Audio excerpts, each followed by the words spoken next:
Hi, my name's Chris Morris, and I'm here to discuss why leverage is the key to motivating students to succeed. I chose this topic because of the lives that are at stake in our nation's schools. The educational system is not getting the most out of their students' efforts, and it's because they don't present something before students' eyes that they desperately want and are willing to put in the work in order to get that offering. Listen, nobody gives their blood, sweat, and tears to anything unless it's something that they need practically or feel that they desperately want. I believe that when every teacher in America has something of this value, of quality, that kids desperately innately want, they'll start to begin to see results they never before thought possible, and it will change the world.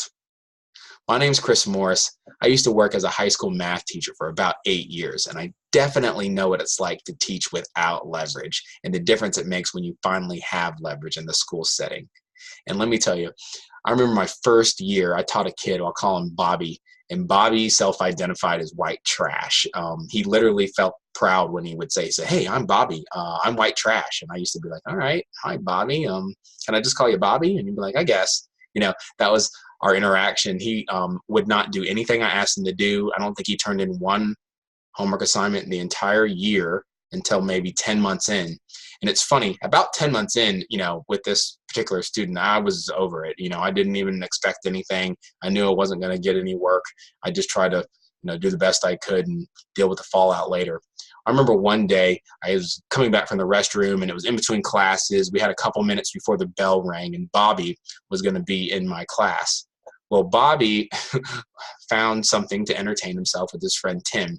Bob and Tim were over in the corner of my room, and they'd found, I don't know if they brought it or was in the room already, but there were like these 8x10 pieces of cardboard, and they were taking turns holding it up almost like martial arts style, going, hi-ya, hi-ya, and just having a blast. And you could see the satisfaction in their eyes every time they got a chance to just nail their head into these cardboard pieces. And I just let them do it because I knew we had a couple of minutes left. Well, sure enough, the bell rung, and I expected all the kids to be seated at their desk working the problems on the board. And Bobby, of course, he had to press it and said, Mr. Morris, let me just do 5 more, ha. And I said, Bobby, everyone else is seated, even Tim, and you're still up here trying to do martial art karate moves. Will you just comply and do like everybody else? No, Mr. Morris, let me do 5 more, just 5 more. And it finally dawned on me in that moment. I said, I've had 10 months with this kid, and I haven't been fortunate enough to get him to do anything. So I said, okay, Bobby, I tell you what, if you just have a seat with everyone else and get those 10 problems done, knock them out, I'll let you smash 10 cardboard pieces. I'll hold it up myself in front of the whole class, and you could smash your head into those things to your heart's delight. He said, really? I go, yeah. Pew! Like a bolt of lightning, this kid was at a desk going through his work, finished the problems before anybody else, and most of the answers were correct. I was very satisfied. In fact, I didn't even think he had it in him. So true to form, I picked up a piece of cardboard and I had him come up to the front and I said, all right, let me know when you're ready. And he, ha! And I grabbed another piece, ha! I mean, such satisfaction. It was funny though. I don't think I ever had a more successful or productive day from Bobby than I did in that moment. Why? Because I had leverage with Bobby to get the results that I needed. And that's kind of an opening segment I wanted to talk about when I get into today's talk on leverage and why it's the key to motivating students to succeed. So fast forward, as you would imagine with the girls and a lot of the other kids in class, the appeal of smashing their head into cardboard was not exactly a motivating factor for them. I couldn't use it as leverage. I needed something else, but I had no idea what it was. Well, 3 years in, I was already hitting my head against a wall, not a cardboard piece of paper or a piece of cardboard, excuse me, because I just didn't think I could find anything that would motivate my students. I worked at a Title I school, meaning that 70% of the student body was eligible for free and reduced lunch based on household income. The kids were poor. Many of them had very unstable homes, and some of them I found out later were lucky to, eat that day. I mean, I think they came to school just to get a meal, and that's very sad, but a story for another day. So I was up against it, and I didn't think I had what it took. In fact, I didn't really believe the system was doing the kids justice, and I was about ready to quit, if I'm being honest with myself, when I had a very challenging conversation with a friend of mine who challenged me to come up with my own idea. And he said, present it before your bosses, before administration, ask for a time limit to try it. Maybe they'll let you come up with your own idea. And so I didn't really think that would work, but I said, well, might as well try something.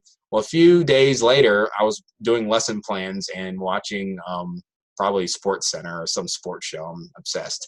While I was doing the lesson plans with a great work ethic, and I noticed a commercial come on during the advertising section, and it was about the ESPY Awards coming up, the ESPYs. And if you don't know what those are, it's basically the Oscar Awards for athletes. Most improved player, the most valuable player, who was the best basketball player in the world. I switched channels, and it wasn't long before I actually saw legit advertisement for either the Grammys or the Oscars coming up. I don't know, but it was just back to back, I can recall. And I remember thinking, man, what is it about these award shows? The people who, are eligible to win, they will work so much harder if they think they might win one of these awards that are prestigious. And a lot of people will work hard just for the honor of being nominated. The rest of, the society, we just turn in and turn on the TV, and we can't wait to see who won again. Best actor goes to Denzel Washington, goes to Tom Cruise, I don't know. But I mean, we all had this buy-in. It's like this universal appeal. So it got me to thinking, I said, well, hey, why would this concept not work in the school setting? And so I thought about it, and I knew I wanted to try this concept in my classroom. I thought maybe we could name it after, my class or after me. It could be our own thing. And so I thought about it. I knew I didn't want to make the awards based on academics because that would just make all the kids, all the Bobbies of the world just shut down. And so I thought, well, maybe I could make it on character or personal improvements that I would like to see from the kids. Like, hey, maybe Johnny in my first period, who never brings a pencil to class ever, if he brings a pencil for a couple of days in a row, might get an award. So I went to the drawing board, and the first name I came up with, my last name is Morris. So I said, the Morriskers. That bad. I asked my wife how she felt about it, and she gave me a look that would put chills up your spine. And so I went back to the drawing board, and I put up Morrissey. We could call it the Math Morrissey Award. And I asked my wife this time about that name, and she said that will work. So with my wife's blessing, I decided, let's go ahead and do this thing. I had no idea what I was doing at all. I didn't know what a Morrissey was, but in true form, putting the cart before the horse, I decided I'm going to pitch this idea to my kids and see how they respond. Didn't think it was a really good idea. I thought maybe a few kids would want one, but I didn't really think it was going to be this great success story by any means. Well, Monday rolls around, and during about 40 minutes in my first period class, I decided to find a ceremony song on YouTube, and I blared it up on my computer really as loud as it could go. And all of a sudden, in the middle of first block, when the kids weren't suspecting it, you hear bum bum bum. I don't know how the principal didn't shut down the whole the whole ceremony, but I had the music blaring as loud as it could go, and I just looked out at the class and I said, from now on, every Monday, we're having what I'm dubbing the Math Morrissey Awards. What's a Morrissey, you might ask? A Morrissey is about your character. I remember looking out at the student's desk and seeing all the kids slowly lean forward, like I had their attention for maybe the first time all year. And I said, hey, Billy, you know how you like to take a nap every single day for 5 days a week, the whole year? He goes, yeah, that's me. I said, hey, you think you can just take 3 or 2 naps next week? If you do, you'll win a Morrissey. He goes, oh, man, I can do that. Sure. I said, all right. I walked over to the other side of the room, and I pointed to I think her name, what was it? Brenda. Brenda always starts gossip. She would always start saying something in the middle of class that annoyed one of her classmates. And it would cause drama, and she knew it.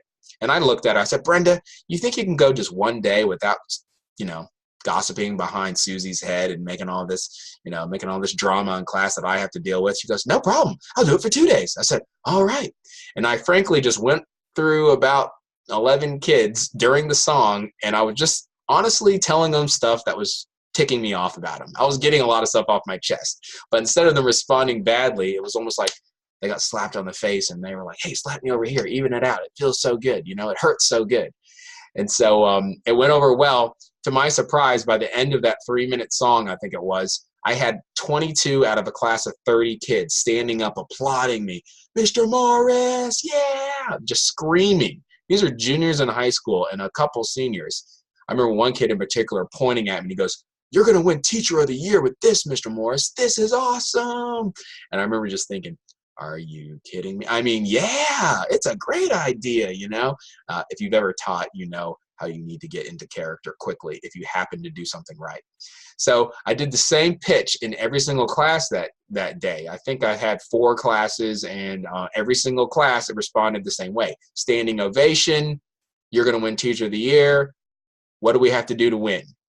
So I was pretty happy, but I didn't really think much of it. I knew I better get to the drawing board to think of what in the world these Morriseys are. I mean, are they a trophy? Is it going to be a certificate? What is it? And so anyway, I chalked that up to a good day and figured I'd give myself a week to figure it out. The next day, things get interesting.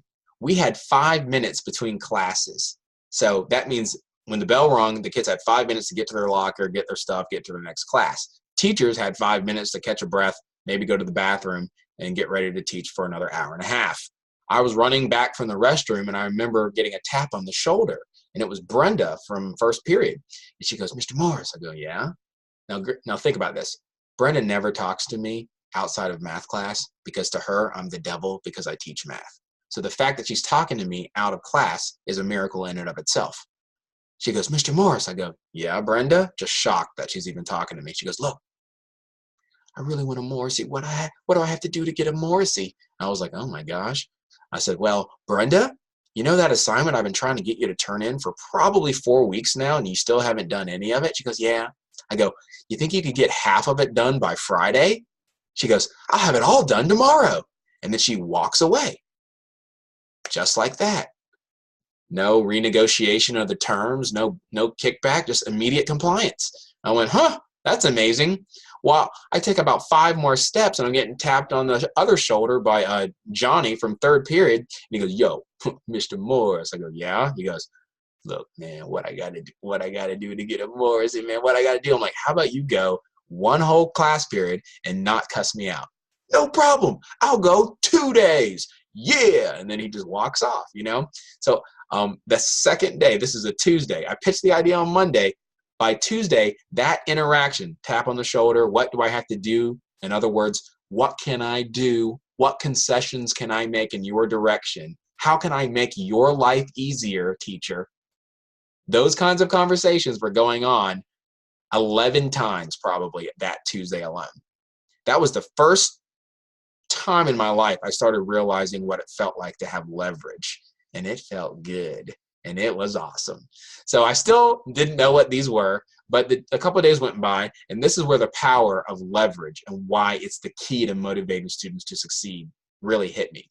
There was a kid by the name of Terrence, and Terrence was a gangbanger. We had to watch, you know, what hand signs he did, what colors he was wearing. I had to have meetings with the assistant principal and the SRO police officer at the school once in a while for them to let me know things to look out for because this person was affiliated in the gang culture. He would never participate in anything academically in class. He wouldn't speak up because for him, that would ruin his reputation or his rep, I think is what he called it.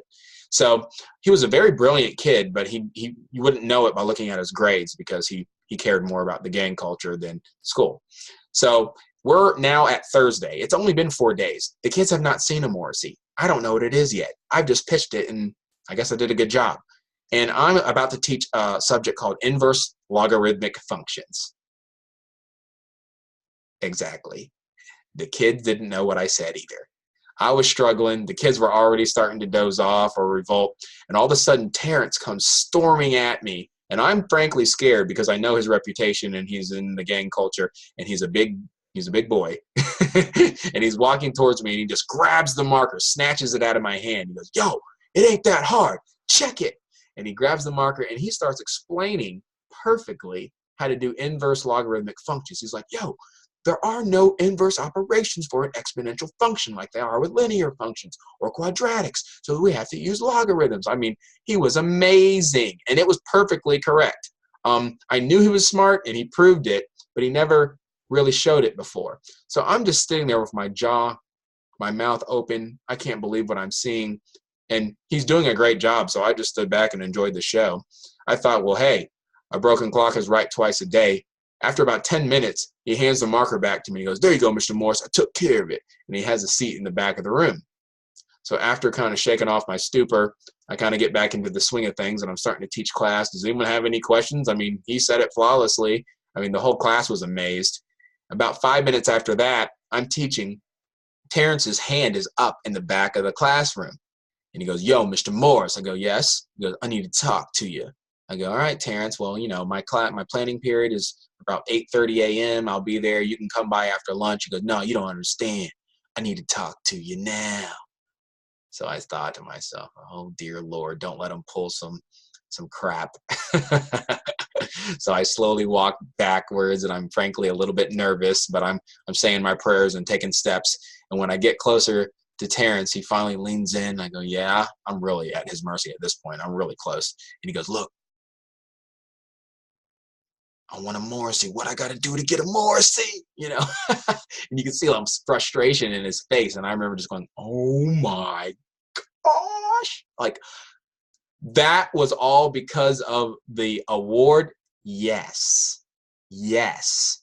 It had the power to get somebody who never did any academic work whatsoever and was drawn to the gang culture, not only to direct his attention away from that destructive situation, but toward his academic studies and discipline himself. It was amazing. I was like, I said, you keep this up, you definitely will. I share all that to just tell you, man, it was the difference. My last 4 years in the classroom, I mean, I didn't have to tell a kid more than once or twice to do anything, and they would do it. If they started acting up, I started saying, well, hey, you know, I was thinking about nominating you for a Morrissey Award, but I can't because you just aren't, and, you know, they'd shape up. They just needed that little quick reminder because I had something that everybody desperately wanted, which really is recognition. Kids want they want the attention, right? You know, it's the one thing that all the kids want. They'll act out, they'll make smart comments, they'll interrupt the lesson because for a few moments, for a few precious seconds, they'll get the attention. A lot of kids will choose, you know, consequences. They'll go to ISS, they'll get suspended because at least on the journey, they got some attention along the way. This gives attention to kids in a constructive way, in a productive way that brings out the best version of themselves. So we would, you know, I started putting themes to my award. I might say, hey, the Patience Morrissey Award goes to Victor Montrell for outstanding display of, you know, self-control. And I would tell them exactly what they did, a little instance where they showed a better version of themselves as inspiration for them to press toward that mark and keep going that direction. And what I found through this process is I only had to award a kid maybe once or twice, and they would continue to do the things that got them that award in the first place. And they would go above and beyond because I believe I was giving them an identity to aspire towards. And that is a powerful thing. So guys, I just want to leave you with this thought. Leverage, if it's that powerful, if it's really true that you get out of life what you have the leverage to negotiate. I mean, it's true in business. It's true in your profession. You know, it's true in an athletic arena. If you can throw 95 miles an hour, you can sign on the dotted line, become a millionaire really fast. You get out of life what you have the leverage to negotiate. If it's true in all those other sectors, it's definitely true in education. And we have to start presenting something before the eyes of our students that they can aspire to work toward. And it will leverage the best version of themselves in the classroom setting. We'll get more out of our students' efforts. Our scores will start to go up. Kids will start to believe that they matter. Shame will be disarmed, and we can heal a nation. So please join me. Thank you for your time. I'm Chris Morse. This is why leverage is the key to motivating students to succeed. Good evening.